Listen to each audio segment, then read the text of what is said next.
Estamos começando mais um planejamento de trabalho no nosso Bom Dia Mercado e nessa quinta-feira temos duas competições para focar, a La Liga e a Premier League. O principal jogo do dia, talvez o jogo com mais liquidez, com mais apelo, é o jogo atrasado da 20ª rodada entre Getafe e Real Madrid. A oportunidade do Real Madrid igualar o número de jogos do Girona e ultrapassar o seu adversário na tabela, podendo colocar aí 2 pontos à frente do Girona na tabela. Se o Real Madrid conseguir se complicar, podemos ter realmente um campeonato mais aberto daqui para frente, desde que o Girona não vacile. Além disso, vamos falar do West Ham, que está há algum tempo já sem conseguir vencer, ocupa nesse momento a 6ª colocação e tem uma briga teoricamente direta ali com o United que a gente já vai comentar. O West Ham não vence há 4 partidas, porém dentro de casa, na Premier League, se eu não me engano, o West Ham não perde desde outubro do ano passado. E também vamos falar do United, que é um time extremamente inconsistente, inconstante, difícil de confiar, que vai enfrentar um Wolverhampton que na maioria das vezes que ele enfrenta, ele se dá bem, porém o Wolverhampton não perde as 7 partidas e quando a gente também filtra o Wolverhampton dentro de casa, a última derrota do Wolves foi lá no início da Premier League, em setembro do ano passado, quando ele perdeu de virada para a equipe do Liverpool. Então, apesar de ser um adversário que historicamente o United tem facilidade, o momento do Wolverhampton é muito bom e a gente pode ter uma equipe de maior camisa se complicando. Percebe que ele nem é favorito, né? Nós temos um jogo extremamente parelho aqui pro mercado. Além disso, nós temos o Campeonato Paulista, temos o Campeonato Carioca, temos o Fluminense como maior destaque aqui enfrentando o Bangu e pode ser um jogo de oportunidades também pra gente acompanhar, a gente vai falar sobre isso. Meu nome é Theo Borges, eu espero conseguir te ajudar a fazer o melhor planejamento possível para essa quinta-feira, dia 1º de fevereiro.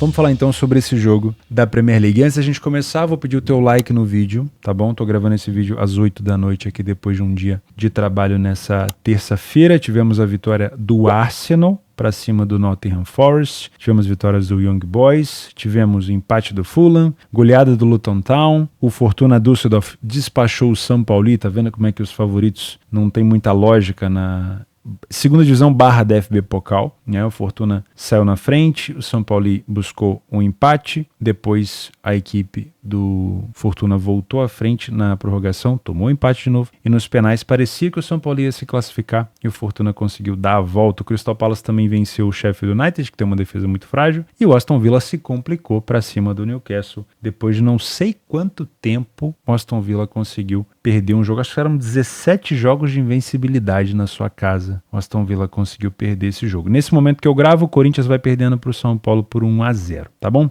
Vamos começar então falando sobre o West Ham e Bournemouth. O West Ham não vence há 4 partidas. Porém, quando a gente filtra jogos do West Ham dentro de casa, nós temos uma invencibilidade do West Ham desde outubro do ano passado. A última derrota do West Ham foi para o Everton por 1-0. Então, por mais que não venha vencendo, também não é uma equipe em casa que vem perdendo tanto. Quando a gente tira o filtro dentro de casa, aí você encontra uma derrota aqui para o Bristol City no jogo da volta que acabou eliminando o time do West Ham da competição da FA Cup. Utilizando o nosso PDF de apoio, nós temos como maior destaque a iniciativa do West Ham, uma equipe que sai bastante na frente do placar em casa. Não que o Bournemouth faça feio, não faz, mas o West Ham sai um pouquinho mais na frente do placar. As duas equipes falham um pouco em marcar, o número de gols marcados é praticamente idêntico, mas o time do Bournemouth, que jogou a mesma quantidade de jogos fora de casa, sofre bem mais gols, uma média de 2,3 gols sofridos. A defesa do West Ham aqui é mais contida, tá? Só voltando pra gente ver a classificação, o West Ham hoje ocupa a 6ª colocação, a gente vai falar do United hoje, o United pode tentar alcançar também essa 6ª colocação por causa do número de vitórias, e o Bournemouth nesse momento ocupa a 12ª colocação. O Bournemouth teve uma sequência de recuperação interrompida nessa última derrota aqui fora de casa para o Tottenham, vinha num momento muito bom a equipe do Bournemouth, quer ver? Fora de casa, exatamente, ó. Vinha de vitórias contra o Sheffield, o Crystal Palace, o United, o Forest, aí teve essa derrota para o Tottenham, e aí venceu o QPR acho que é assim que fala, né? O QPR. Voltando para o nosso PDF de apoio, nós temos um primeiro tempo do West Ham levemente superior. Quando eu digo levemente é porque o número de vitórias é ligeiramente superior. O número de derrotas é bem abaixo, então aqui é um ponto positivo. Porém, o número de gols marcados é bem parecido. Isso aqui causa um pouco de apreensão,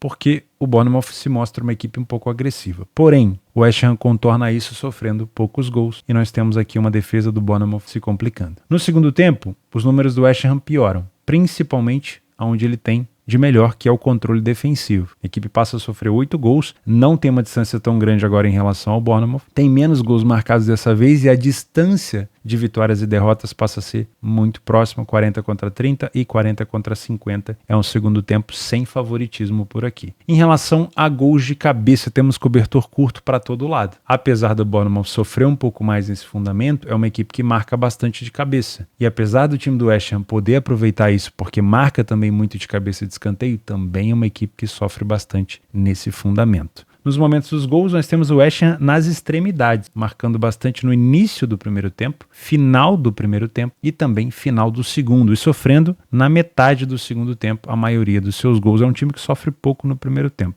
A equipe do Bournemouth também acelera bastante e também cede bastante espaço nos últimos minutos de jogo. Os últimos jogos entre eles, uma paridade, né? O West Ham venceu mais vezes, porém tivemos um empate, tivemos uma vitória bem surpreendente aqui do Bournemouth para cima do West Ham na casa do West Ham por 5-3 e 2 vitórias do West Ham em sua casa 2-0 e 4-0. Então não é uma hegemonia, não chega a ser aqui uma paternidade como a gente gosta de brincar. Das últimas vezes que se enfrentaram, o West Ham não perdeu em 3 partidas, o Bournemouth sofreu gol em 6 partidas seguidas, o West Ham marcou primeiro em 5 de 6 e o West Ham marcou primeiro em 5 das 6 partidas que eles disputaram. Percebe o seguinte, o mercado ele não dá um favoritismo para o West Ham, porque o West Ham não vem vencendo com constância na sua casa. Na verdade, faz um tempinho já que não vence. No geral, faz um tempo grande que não consegue uma vitória, como eu falei, 4 jogos. E o mercado respeita bastante o Bournemouth porque ele vinha numa excelente fase. Na verdade, ele vem. A gente pode considerar que as derrotas do Bournemouth recentemente foram para equipes que ele, de fato, teria que perder. Perdeu para o Tottenham fora de casa, ainda conseguiu marcar um gol. E perdeu para o Liverpool. O Liverpool é o líder da Premier League. Então, derrotas para Liverpool e para Tottenham não é nenhum demérito. Vamos ser sinceros. Se a gente eliminar essas duas, o time do Bournemouth não perde há 8 partidas. Partidas decentes. E ainda teve aqui no meio do caminho vitória para cima do United. E ainda complicou a vida do Aston Villa, que é um dos líderes também da competição. Então é uma boa fase do Bournemouth. Por isso que a gente olha para o West Ham com essa cotação alta e pode se surpreender, mas a gente está olhando para o adversário e dando, vamos dizer assim, o benefício da dúvida para ele, tá? É um momento bom do Bournemouth e um momento não tão sólido do West Ham. Porém, continua sendo um West Ham sólido defensivamente no primeiro tempo e um West Ham que não perde em casa desde outubro do ano passado. Então é um jogo mais parelho. Se você é um trader por aqui, por ser um jogo parelho, é bem mais, entre aspas, tranquilo de não tomar partido. Eu prefiro assim do que um West Ham vindo muito favorito podendo se surpreender. Assim a gente não toma partido e deixa o jogo mostrar o que a gente pode fazer de correção de preço por aqui. Se houver um time dominando o outro, podemos trabalhar sem problema nenhum contra a equipe que está pior. Agora, se for um jogo de trocação, eu tô fora. Se você é um Panther, uma coisa me chamou a atenção por aqui. O Bournemouth nos últimos jogos fora de casa marcou em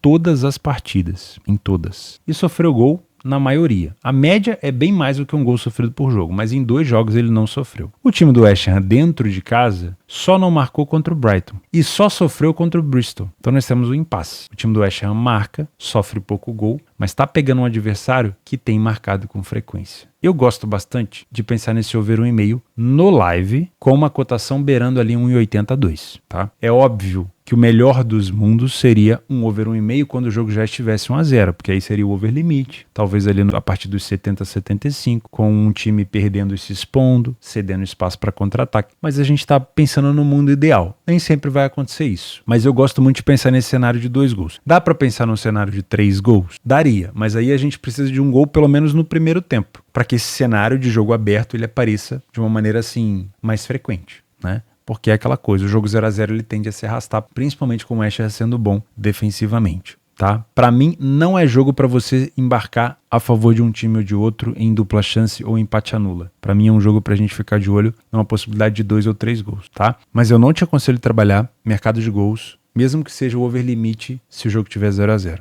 Eu prefiro um jogo desempatado para poder buscar mais gols por aqui, porque aí eu consigo ter essa percepção em relação aos espaços. Uma coisa que me chamou a atenção são os minutos finais, tá? Como o West Ham sofre poucos gols no primeiro tempo, talvez o segundo tempo tenha mais essa capacidade de trazer gols pra gente. E eu gosto de pensar, quem sabe, nesse over 1,5 com uma cotação mais alta. Saindo da Premier League, vamos para a Espanha, onde o Real Madrid faz o seu jogo atrasado contra o Getafe, que é um adversário chato. As últimas vezes que eles se enfrentaram, o Real Madrid venceu 1, 2, 3, perdeu uma. Das últimas vezes que eles se enfrentaram, o Real Madrid venceu 4 e perdeu uma. E das últimas vezes que visitou o Getafe em sua casa, uma vitória por 1-0 e uma derrota por 1-0. Okay? O Getafe dentro de casa vem de vitória contra o Granada, derrota para o Sevilha, aqui foi Copa do Rei, derrota para o Rayo Vallecano e vitória contra o Valência. O Real Madrid vem de vitória de virada para cima do Las Palmas, uma equipe muito chata, e um empate no tempo normal contra o Atlético de Madrid, que acabou culminando depois na eliminação na prorrogação também na Copa do Rei, tá? O Real Madrid enfrentou um adversário parecido fora de casa, que foi o Alavés, e teve dificuldade também. Perceba que as duas vitórias recentes do Real Madrid na La Liga, fora de casa, foram contra equipes chatas e por apenas um gol de diferença, tá? Na tabela de classificação, como a gente já viu, existe uma grande possibilidade aqui do Real Madrid finalmente assumir a liderança e agora, de fato, colocar alguns pontos na frente com a mesma quantidade de jogos, mas se houver aqui uma complicação, o Girona segue vivo, obviamente. Né? O Getafe, como mandante, perdeu apenas uma partida. Esse é o primeiro critério de alerta que a gente vai ter por aqui. A gente vai falar sobre alguns, mas esse é o primeiro, tá? Uma equipe que sofreu apenas 6 gols. Quem sofreu menos gols em casa do que a equipe do Getafe? Primeiro, o próprio Real Madrid, que sofreu apenas 6 e não perdeu nenhuma. Segundo, o time do Valência, que tomou 5 gols. É a melhor defesa da competição em casa. Então o Getafe tem, junto com o Real Madrid, divide ali a segunda colocação da melhor defesa da competição. Então é uma equipe chata. O Real Madrid, como visitante, venceu 8 e perdeu apenas uma. Tem uma defesa também bem sólida, tem um número de gols marcados aqui próximo de 2 gols por jogo. Utilizando o PDF de apoio, outra situação, e essa é a segunda que vai chamar uma atenção pra gente aqui, pra gente tomar um pouco de cuidado, é a iniciativa. Aqui não é uma iniciativa relativamente tão alta do Getafe, mas é muito próximo do Real Madrid. Real Madrid não é uma equipe que vem saindo na frente do placar com muita frequência fora de casa. É uma equipe que não falhou em marcar em nenhum jogo fora. Média de gols é boa, bem maior aqui do que do Getafe, mas a iniciativa é muito próxima. O Getafe ficou sem sofrer gol em 60% dos jogos em casa. O Real Madrid em apenas 45%. Nisso o Getafe é melhor, né? No primeiro tempo nós não temos, como o Real Madrid não é uma equipe de muita iniciativa, que não sai tanto na frente do placar, nós não temos, pelo menos no histórico, um Real Madrid sendo tão superior. O número de vitórias do Real Madrid é um pouquinho maior do que o do Getafe. O número de derrotas é muito parecido, inclusive o Real perde mais. O número de gols marcados, o Real Madrid marcou 1 a mais, e o número de gols sofridos é igual. Então temos, estatisticamente falando, um primeiro tempo parelho. Muito cuidado na hora de se abraçar aqui nesse Real Madrid a 1,55, pelo menos no primeiro tempo. No segundo tempo, temos melhora do Getafe em relação ao número de vitórias, mantém-se o número de derrotas baixo, continua sofrendo poucos gols, inclusive sofre metade do que o Real Madrid, mas aí o Real cresce na parte ofensiva. O Vinícius Júnior continua jogando muito bem, mesmo com esse burburinho da possível chegada do Mbappé agora na próxima temporada, e talvez a possível venda do Vini. É o que está noticiando, estão noticiando por aí. Real Madrid cresce muito no segundo tempo, reduz o número de derrotas e aumenta muito o número de vitórias. As duas equipes são excelentes nas bolas aéreas. Então aqui, diferente do jogo que o Real Madrid ganhou contra o Alavés, que também foi um jogo assim bem tinhoso, bem manhoso, onde o Real Madrid utilizou a bola aérea, gol do Lucas Vázquez para vencer no finalzinho, o Real também vai ter pela frente uma equipe que é boa na bola aérea. Isso pode definir para os dois lados, é um jogo parelho. Não em cotação, mas em alguns momentos desse jogo a gente consegue ver uma possibilidade de ser um jogo parelho. E aqui a bola aérea pode fazer diferença. As duas equipes sofrem a mesma quantidade, mas o Getafe tem números até melhores de gols de cabeça. O Real Madrid marca mais de escanteio. Nos momentos dos gols, olha que curioso, as duas equipes têm sofrido com muita frequência nos minutos iniciais, talvez um pouco de desconcentração. As duas equipes aceleram um pouquinho no decorrer até o final do primeiro tempo. E as duas equipes também aceleram nos minutos finais do jogo. O Getafe chega a quase 30% de gols marcados. O Real Madrid, se somar aqui tudo, desde os 60%, 55% dos gols marcados, tá? Então a gente pode ficar de olho nisso. 1,55, essa cotação do Real é uma cotação para a gente confiar, para a gente se abraçar. Bom, se dependesse só do Real Madrid, sim, mas nós temos um adversário pela frente. E eu sempre gosto de falar isso. Existe sempre caminho para que um adversário complique a vida do favorito. E a gente já viu aqui que o Real Madrid vai enfrentar uma equipe de iniciativa, uma equipe de excelente defesa, a segunda melhor, assim como o Real Madrid em casa, e uma equipe que tem um primeiro tempo muito sólido, muito parecido com o do Real. Além disso, tem uma excelente bola aérea tão boa quanto o Real. Então é uma equipe, sim, que pode complicar a vida do Real Madrid. Não estou dizendo que vai vencer, ou talvez que vai segurar um empate contra o Real, mas que pode segurar um pouco mais de tempo e que pode talvez abrir o placar por aqui, tentar complicar a vida do Real Madrid dessa maneira. O Real tem arma para poder burlar isso, para poder se recuperar, mas a gente tem sempre que tomar cuidado com a cotação, né? Essa cotação de 1,55 do Real, ela já está atrelada ao risco. Se não tivesse risco, essa cotação ia estar 1,20, daí para baixo, né? Eu, como um trader, tenho que deixar de lado a estatística que mostra para mim que o Real Madrid está mal, porque se eu olhar só para a estatística, eu não vou entrar no primeiro tempo a favor do Real. Eu preciso olhar para o Real Madrid jogando ao vivo para fazer a tal da comparação, que é utilizar a expectativa que o mercado tem de um favoritismo do Real, mas de que o Getafe também pode complicar a vida do favorito e comparar com o que está acontecendo no campo. Se eu encontrar um Real Madrid diferente, soberano, dono do jogo, controlando completamente as ações do jogo, e um Getafe exposto, cedendo oportunidade, não acho que o Getafe vai partir para cima do Real, mas pode acontecer. Aí eu teria oportunidade para trabalhar a favor do Real Madrid. Não tem problema. O mercado vai estabilizar, eu vou ter todo o controle ali no peso do dinheiro, e aí a gente pode trabalhar a favor do Real Madrid sem problema nenhum. Agora, se o Real Madrid jogar exatamente como ele vem jogando nos primeiros tempos, assim como jogou contra o Las Palmas, como jogou contra o Alavés, como jogou contra outras equipes que ele teve dificuldade, aí eu só vou ficar de fora, não vou entrar. Não vai ter essa de comprar peso de camisa e etc. Se você quer aprender mais sobre trade, eu sou um trader há 12 anos, então eu sempre vou mencionar isso para vocês, porque eu sei que a profissão de trade ela tá começando a ficar escassa, mas que tem gente que faz ainda, e se você quiser aproveitar para aprender, utiliza o meu curso aqui embaixo. Não esquece de aproveitar esse bônus novo da Betfair de reembolso para quem está começando, para quem está iniciando. É um bônus provavelmente que tem a sua vida útil curta, né? Porque é um bônus que, teoricamente, dá dinheiro de graça sem cobrar nada em troca. Te reembolsa, principalmente para você que está aprendendo, né? Que está ali fazendo as suas entradas e saídas, aprendendo sobre gestão, sobre metodologia. Obviamente que eu ensino no meu curso. Se você é um punter, essa cotação do Real Madrid 1,55, ela é uma cotação baixa. E eu vou te explicar por que eu acho isso. Primeiro, porque existe a possibilidade do Real Madrid de novo não jogar bem o primeiro tempo. Isso pode fazer essa cotação subir.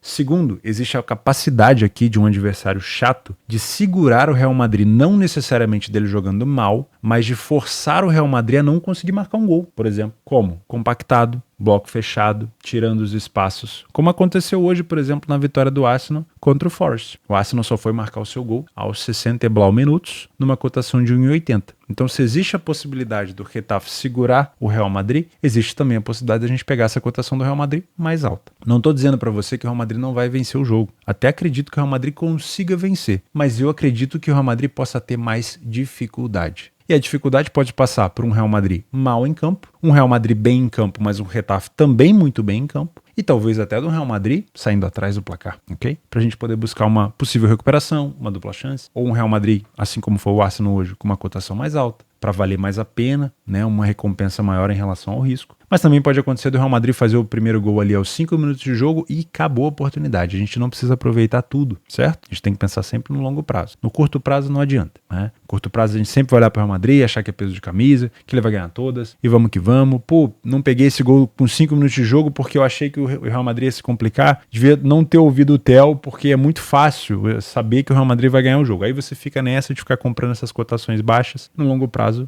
infelizmente, você não vai estar por aqui. Então, pé no chão. Se o Real Madrid mostrar para você que hoje vai ser diferente, esteja a favor dele. Se ele mostrar que não, só entre quando você encontrar um Real Madrid agressivo buscando vitória ou buscando recuperação. Em relação ao mercado de gols, eu prefiro ficar de fora, porque é uma defesa muito sólida do Getafe, também não é uma defesa ruim do Real Madrid fora. O Real Madrid sofreu 2 gols a mais só fora de casa. E, sinceramente, os últimos jogos na casa do Getafe, esse 1-0 para um lado e para o outro. O que pode fazer esse jogo abrir para gols é o comportamento da equipe atrás do placar. Se o Getafe estiver na frente do placar, é muito provável que ele recue. Mas recuar contra o Real Madrid, obviamente, é ceder a bola para o Real e o Real vai tentar buscar essa recuperação. Se o Real Madrid estiver na frente, o Getafe pode se expor. E aí o Real Madrid pode utilizar o contra-ataque. Mas aí para trabalhar gols, se você quer muito, utiliza o benefício da dúvida, o trabalho ao vivo, pós primeiro gol, para que você tenha essa resposta de como que a equipe que sofreu está se comportando. É a melhor oportunidade para você. Para a gente finalizar, voltamos para a Inglaterra para falar sobre Manchester United e Wolverhampton, mais um jogo parelho de uma equipe com um peso de camisa maior, porém que não vive bom momento. Se a gente colocar aqui fora de casa, a equipe do United vem num período de muita inconstância, se é que a gente pode dizer assim. Vamos ignorar essa vitória contra o Wigan e contra o Newport County, porque foram vitórias na FA Cup. Times de divisões bem inferiores, se eu não me engano, o Newport é da 4ª divisão, o Wigan acho que é da 3ª ou da 2ª. Então, sinceramente, a gente não vai desconsiderar isso daqui. Vamos focar, por exemplo, na derrota para o Forest, vamos focar na derrota para o West Ham. Esse empate contra o Liverpool pode até ser elogiado, porque foi logo depois de uma eliminação na Liga dos Campeões, mas ainda assim é um período sem vitória. O time do United, se a gente, como eu falei, eliminar os jogos contra essas equipes de divisões inferiores na Copa da FA Cup, a gente vai ter um bom jogo contra o Aston Villa. Mesmo assim, o United saiu atrás do placar, tomou 2-0 para depois buscar uma virada, e tivemos um 2-1 contra o Chelsea. De resto, derrota para o Bournemouth, derrota para o Bayern de Munique num jogo de Champions, onde o Bayern já estava classificado, que o United sequer tentou lutar. Foi vergonhoso. Depois um empate contra o Liverpool, porque ele mais se defendeu do que propriamente tentou jogar. Uma derrota para o West Ham e essa derrota para a equipe do Forest. Depois um empate 2-2 com o Tottenham. Existe esperança no United? Olha, sinceramente, para brigar por uma coisa mais grandiosa na tabela eu acho difícil. Mas, em caso de vitória e vacilo do West Ham, o United pode chegar aqui na 6ª colocação. Ainda vai ser uma distância considerável dos líderes, mas pelo menos pode tentar sonhar, né? Dinheiro para isso tem. Agora, time, vamos dizer assim, o elenco, tá difícil, né? O estilo de jogo do United não passa confiança para ninguém. E vai pegar uma equipe do Wolves que não tem pretensões maiores no campeonato, eu acho que é por aqui, é meio de tabela, mas que vive uma fase muito boa. São 7 jogos sem derrota, uma classificação heróica, justa aqui contra o Brentford. No primeiro jogo contra o Brentford, no empate 1-1 com um jogador a menos durante quase o jogo inteiro. O João Gomes foi expulso, o Wolverhampton conseguiu buscar um empate, depois em casa venceu com um gol no finalzinho. Empatou com o Brighton fora de casa, um jogo que era para ter tido mais gols, teve bastante oportunidade, e venceu o West Brom na FA Cup. Então, se a gente buscar aqui, a última derrota do Wolves foi fora de casa para o West Ham. Nos últimos 10 jogos, apenas uma derrota. Quando a gente filtra o Wolverhampton dentro de casa, a última derrota do Wolves foi para o Liverpool. Se eu não me engano, 5ª rodada da Premier League. Um jogo onde ele segurou o Liverpool, fez o primeiro gol aqui com o Richa, bem no comecinho de jogo ali, por volta dos 7, 8 minutos.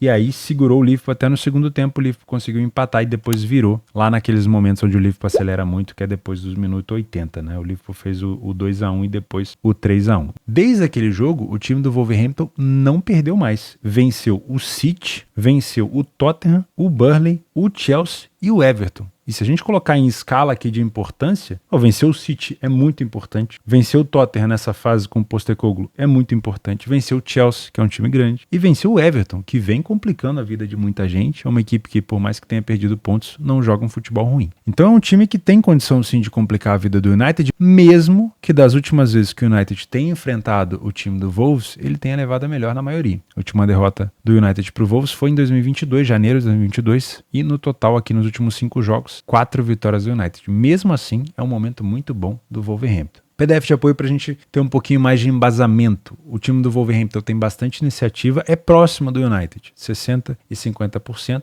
O time do Wolves não falhou em marcar em nenhum jogo em casa. Aqui a gente já tem uma péssima fase ofensiva do United, 40% dos jogos sem conseguir marcar gol. Ficou 40% dos jogos sem sofrer. O time do Wolverhampton sofre com mais frequência, mas não é uma quantidade tão grande. Tá? A média de gols sofridos é muito parecida. O primeiro tempo do Wolverhampton é superior em número de vitórias, porém é inferior em número de derrotas e gols sofridos. O United não consegue produzir ofensivamente, mas também não sofre tantos gols assim na parte defensiva. O segundo tempo é o pior momento defensivo do United. Uma equipe que não sofreu tanto no primeiro, passa a sofrer muito no segundo e chega a 50% de derrota. Como é que pode, né? Uma equipe que no primeiro tempo não perde nenhum, no segundo tempo perde 50% das segundas etapas. Absurdo. O time do Wolverhampton cresce na parte ofensiva, quase dobra o número de gols marcados, mas também o nosso cobertor curto aparece, também sofre um pouco mais na parte defensiva. O United tem sofrido gols de cabeça, para o Aston Villa sofreu 2, e o time do Wolverhampton sabe marcar nesse fundamento de cabeça e de escanteio, tá? Então, atenção, tá bom? Nos momentos dos gols, o segundo tempo parece que é o momento de maior entretenimento por aqui. Depois do minuto 50, o Wolverhampton marca 63% quase dos seus gols e sofre bastante, mas bastante mesmo nesse momento aqui do início do segundo tempo. E também sofre nos minutos finais. O United, apesar de acelerar bastante nos últimos minutos, quase 45% dos gols marcados depois dos 70, também sofre bastante. 54% dos gols sofridos nos últimos minutos. Jogo desempatado, caminhando ali por 70, 75 minutos, pode ser uma situação interessante para pensar num over limite. Tá? Mesma situação do jogo do West Ham. Se você é um trader por aqui, para mim é um jogo para correção onde você não cria viés. O United tem mais camisas, vive complicando a vida do Wolverhampton, piriri pororó, mais o Wolves vem numa fase muito boa e não perde há muito tempo. E ofensivamente vem também muito bem. Né? Se a gente colocar os últimos jogos do Wolverhampton em casa, ele marcou contra todo mundo. Burnley, Forest, Chelsea, Everton e Brentford. Só não sofreu contra o Everton e contra o Burnley. Então dá para elogiar mais a parte ofensiva do que a defensiva, né? O United oscila bastante. Eu vou desconsiderar de novo os jogos de Copa, porque é uma discrepância de, vamos dizer assim, de competição, nível de enfrentamento. E vou considerar só aqui o Forest, o West Ham e o Liverpool. Contra o Liverpool não sofreu por acaso, porque o Liverpool teve oportunidade. 2 contra o West Ham e 2 contra o Forest. Podemos ter gols por aqui sim. Se você é um Panther, pode ser de novo um jogo para over 1,5 com uma cotação mais alta. Só que os últimos jogos entre eles a gente não tem um critério de over tão alto. 1-0, 1-0, 1-0, 1-0, 2-0. Então, talvez esse mercado de gols aqui, se for para trabalhar no live, depois do primeiro gol, principalmente olhando para esses últimos minutos, quem sabe uma equipe buscando recuperação, deixando o espaço para contra-ataque, pode ser uma entrada mais certeira se de fato o jogo chegar lá desempatado, com a equipe na frente do placar buscando contra-ataque. Qualquer coisa fora disso, talvez possa até ser um bom jogo para você pular. Eu sei que é ruim, né? A gente faz uma análise grande, chega no final, talvez seja um bom jogo para não fazer nada, mas é que pode ser realmente um jogo para não fazer nada. Tomara que não. Tomara que no ao vivo seja um jogo de muita oportunidade. Mas eu não crio expectativa pré-jogo nesse time do Ten Hag. Não é uma equipe que me convence, tá? Para mim, se fosse favorito, eu diria que poderia se complicar. Mas como o mercado já se tocou, que não é aquele United de hoje em dia, a gente tem um jogo parelho. E eu não te aconselho a abraçar nenhuma das duas equipes, tá? Não duvido que a gente pode ter algum lampejo do United nesse jogo, complicando a vida do Wolves. Mas, defensivamente falando, principalmente no segundo tempo, é um United muito frágil. Então também não duvido que o Wolves, se for um jogo de pirotecnia, que o Wolves também consiga marcar. Mas, historicamente, me parece um jogo mais amarrado, mais truncado. E deixa eu ver se a gente tem alguma situação para cartões, ó. O United venceu os últimos 3 confrontos, não sofreu gol nos últimos 3. O time do Wolverhampton sofreu nos últimos 3, menos de 2,5 gols nos últimos 5, como a gente já viu aqui. E o United foi o primeiro a marcar nos últimos 6 de 7. Historicamente, o United tem vantagem, mas sinceramente, no que vem apresentando o time do Ten Hag, eu não consigo confiar tanto nessa questão histórica assim, tá? Cuidado. Nas opções de jogos extras, para você considerar na sua grade de trabalho, 9h30 da noite, o Fluminense enfrenta o Bangu. Ainda é uma equipe ali mesclada do Fluminense, com vários desfalques, né? Vários garotos, várias crias de xerém, mas é uma cotação baixa do Fluminense contra o Bangu. Cuidado, porque o Bangu complicou a vida do Vasco, hein? Foi 2-2. Não começou bem o campeonato, mas conseguiu complicar a vida do Vasco por aqui. Já falamos do Real Madrid, que é um favorito que é favorito de fato, não vamos discutir isso daqui, mas ele pode se complicar. Temos o West Ham e Bournemouth e Wolverhampton United para possíveis jogos de correção de preço. Vou ficando por aqui. Muito obrigado pela sua companhia, juízo, gestão, e a gente se vê amanhã. Um abraço.